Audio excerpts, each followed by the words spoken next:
25,000 kilometre தாங்க ஓடிக்குது. சென்னை போனாலும் கிடைக்காது, கோயம்புத்தூர் போனாலும் கிடைக்காது, மதுரை போனாலும் கிடைக்காது, திருநெல்வேலி போனாலும் கிடைக்காது, கிருஷ்ணகிரி போனாலும் கிடைக்காது, ஒசூர் போனாலும் கிடைக்காது, ஒசூரை தாண்டி போனாலும் கிடைக்காது.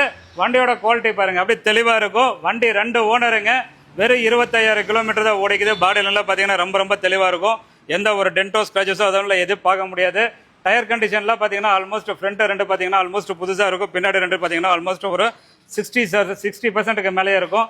கீழே இருக்கிற கார்பெட்டெல்லாம் பார்த்தீங்கன்னா அழுக்கு இல்லாமல் நல்லா தெளிவாகவே இருக்கும். சீட் கவர்லாம் அடிஷ்னலாக போட்டிருக்காங்க. ஃபுல் மேட்டு, கட் மேட்டு எல்லாமே இருக்குது. அதுபோக பார்த்தீங்கன்னா உங்களுக்கு ஏசி கூலிங் ரொம்ப சில்லுன்னு இருக்குங்க. வெறும் 25,000 கிலோமீட்டர் தான் ஓடிக்குது. ஓட்டுறதுக்கு சஸ்பென்ஷன், பிரேக், அண்டர் பார்ட்ஸ் எல்லாமே ரொம்ப நல்லா இருக்குது. ஒரு சின்ன பட்ஜெட்டில் நல்லா ஓட்டுற மாதிரி நல்ல தெளிவான வண்டி வாங்கணும்னா இந்த காரை பாருங்கள். இன்ஜின் ரூம் பாருங்கள், ரொம்ப தெளிவாக இருக்கும். பேட்டரி கண்டிஷன் நல்லா இருக்குது. இன்ஜின் நல்லா ஸ்மூத்தாக ரன் ஆகும். எந்த ஒரு எக்ஸ்ட்ரா சவுண்டோ, வைப்ரேஷனோ அந்த மாதிரிலாம் எதுவுமே கிடையாது. ஸோ டெய்லி இந்த மாதிரி குவாலிட்டியான காரில் உங்கள் பேஜ் பண்ணால் மறக்காமல் ஃபாலோ பண்ணிங்க. 2010 2 ஓனர், வெறும் 25,000 தான் ஓடிக்குது. இந்த காரோடைய ரேட்டு வெறும் 1,55,000 கிடைக்கும். நம்பி வாங்க, கார் எடுத்துகிட்டு போங்க.